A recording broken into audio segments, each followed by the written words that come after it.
Hello friends, জয় মোহনবাগান। গতকাল কলকাতা লিগের ম্যাচে মোহনবাগান খুব বাজেভাবে হেরে গেছে, যেটা কিন্তু আমাদের কাছে একদমই প্রত্যাশিত ছিল না। যদিও আমরা জানি যে আমাদের জুনিয়র দল খেলছে এবং এখানে যারা যারা খেলছে তারা কিন্তু প্রায় একদম প্রথমই খেলছে বলা যায়, কারণ এর আগে তাদের খুব একটা বেশি এক্সপিরিয়েন্স নেই। আর কলকাতা লিগে অন্যান্য দলগুলো তো জুনিয়র দল খেলাচ্ছে না, তারা কিন্তু তাদের সিনিয়র দলই খেলাচ্ছে। তো সেদিক থেকে দেখতে গেলে এক্সপিরিয়েন্সের অভাবে মোহনবাগান অনেকটাই মার খেয়েছে। তবে তারা যেহেতু সবুজ মরুন জার্সি পরছে এবং মোহনবাগানের হয়ে খেলছে, তো তাদেরকে সেই দায়িত্বটা নিতে হবে এবং মোহনবাগানকে জেতানোর চেষ্টা করতে হবে। তো গতকালের ম্যাচটা প্রথম ম্যাচ, মোহনবাগান হেরেছে, খুব একটা বেশি সমালোচনা করাটা উচিত হবে না, কারণ সামনে আরও ম্যাচ রয়েছে, টুর্নামেন্টটা পুরো পড়ে রয়েছে। তবে আমরা আশা করব এই হারটা থেকে শিক্ষা নিয়ে ঘুরে দাঁড়াবে এবং পরবর্তী ম্যাচগুলোতে যাতে ভালো ফল করে সেটাও কিন্তু দেখার। আর এখানে ম্যানেজমেন্টেরও অনেকটাই দোষ রয়েছে, কারণ একসাথে এতগুলো নতুন ছেলেকে নামিয়ে দিলে রেজাল্ট যে আসবে না সেটা কিন্তু বোঝাই যায়। তো মোহনবাগান ম্যানেজমেন্টের উচিত ছিল যে কিছু সিনিয়র প্লেয়ার যারা ইন্ডিয়ান প্লেয়াররা রয়েছে তাদেরকে কী জন্য বসিয়ে রেখেছে ঘরে। আইএসএল কবে শুরু হবে তার জন্য? আইএসএল যদি না শুরু হয় তারা কি ঘরে বসেই থাকবে? তো এটা তো হয় না। তো এইটা ভাবা উচিত ম্যানেজমেন্টকে। এই যদি সিএফএল এই সিনিয়র টিম থেকে যদি কিছু প্লেয়ার খেলে তাদেরও কিন্তু মানে ম্যাচ ফিট হয়ে যায় এবং প্রি সিজনের কাজটা কিন্তু এখান থেকে হয়ে যায়।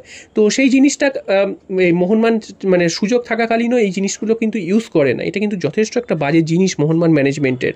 এই যে যেই প্লেয়ারগুলো রয়েছে তারা শুধু এই আইএসএলে 20 থেকে 25টা ম্যাচ খেলবে, তার জন্য এত টাকা দিয়ে নিয়ে আসা হয় এবং সারা বছর হয়তো 5-6 মাস খেলা হয়, বাকি 5-6 মাস তারা ঘরে বসে থাকে। তো এইভাবে চললে প্লেয়ারগুলোর খেলা থাকবে কিছু? তো যাই হোক, মোহনবাগান ম্যানেজমেন্টের এই ডিসিশন, প্রত্যেকটা টুর্নামেন্টেই একই জিনিস করছে, জুনিয়র দল খেলাচ্ছে, কোনো টুর্নামেন্ট খেলবে না বলে দিচ্ছে এবং যে টুর্নামেন্টগুলো খেলছে সেটাও কিন্তু দায়সারাভাবে, একমাত্র আইএসএল ছাড়া প্রত্যেকটা টুর্নামেন্টই দায়সারা। এসিএল 2তে কী করবে সেটাও কিন্তু এই মুহূর্তে বোঝা যাচ্ছে না। যাই হোক, মোহনবাগান গতকালের ম্যাচটা হেরে গেছে, এটা কিন্তু আমাদের জন্য খুবই খারাপ লেগেছে। আশা করছি পরবর্তী ম্যাচ আগামী 3 তারিখ রয়েছে কালীঘাটের বিরুদ্ধে, সেই ম্যাচটা কিন্তু ঘুরে দাঁড়াবে মোহনবাগান এবং সেখান থেকেই মোহনবাগানের জয়যাত্রা শুরু হবে। এরপর চলে এসেছি ট্রান্সফারের খবরে আসলে কিন্তু সেরকম কোনো ট্রান্সফার নেই। তবে এই মুহূর্তে মোহনবাগানের যে ট্রান্সফারগুলো ছিল সেইগুলো কিন্তু অনেকটাই আটকে গেছে। তো কেন আটকে গেছে তোমরা অলরেডি কিন্তু অনেকেই জানো, এবং মেহতাব সিং এবং অভিষেক সিং এই দুজনকে প্রায় সই করিয়ে ফেলেছে। বিভিন্ন জায়গা থেকে কিন্তু দাবি উঠে গেছিলো যে মোহনবাগানে সই করে ফেলেছে। তবে আবার কিছু কিছু জায়গা থেকে তোমরা জানো যে বলা হচ্ছিল যে সই হয়নি, তবে অনেক মানে একদম অ্যাডভান্স স্টেজে চলে গেছে। তো এই মুহূর্তে দাঁড়িয়ে কিন্তু এই ডিলগুলো সমস্তটাই থমকে রয়েছে, একমাত্র কারণ আইএসএল। কোনো ক্লাবই কিন্তু কোনো সেভাবে মুভমেন্ট করছে না এবং তারা কিন্তু কোনো প্লেয়ার সই করানো বা কোনো কিছু করা এগুলো থেকে একদমই বিরত রয়েছে। সেখানে মোহনবাগানও কিন্তু একই ডিসিশন নিয়েছে, কারণ আইএসএল কবে শুরু হবে কেউ জানে না এবং ক্লাবগুলো মানে এখনকার ক্লাবগুলোর যে মেন মোটিভ সেটা হচ্ছে আইএসএল খেলবো, আর কিছু খেলবো না, আর যা পারে হয়ে যাক, আর কিছু করবো না। তো আইএসএল যদি কবে খেলা হবে তার উপর ভিত্তি করে দল গড়া হবে, তা না হলে হয়তো দলও গড়া হবে না, তারা খেলবেও না। তো এই হচ্ছে এই মুহূর্তে ক্লাবগুলোর এই অবস্থা। তো কিছু করার নেই, মোহনবাগানও কিন্তু সেই একই জিনিস করছে এবং যার ফলে কিন্তু কোনো ট্রান্সফারে মুভমেন্ট হচ্ছে না কোনো, এবং এই যে প্লেয়ারগুলোকে মানে মোহনবাগানের নজরে রয়েছে বা মোহনবাগানের সাথে একদম লিঙ্ক আপ হয়েছে সেই সইগুলোও কিন্তু থমকে রয়েছে। আগামী যে সুপ্রিম কোর্টের যে অর্ডার রয়েছে সেই অর্ডারের উপর কিন্তু প্রত্যেকে তাকিয়ে রয়েছে কি হবে আগামী অর্ডার।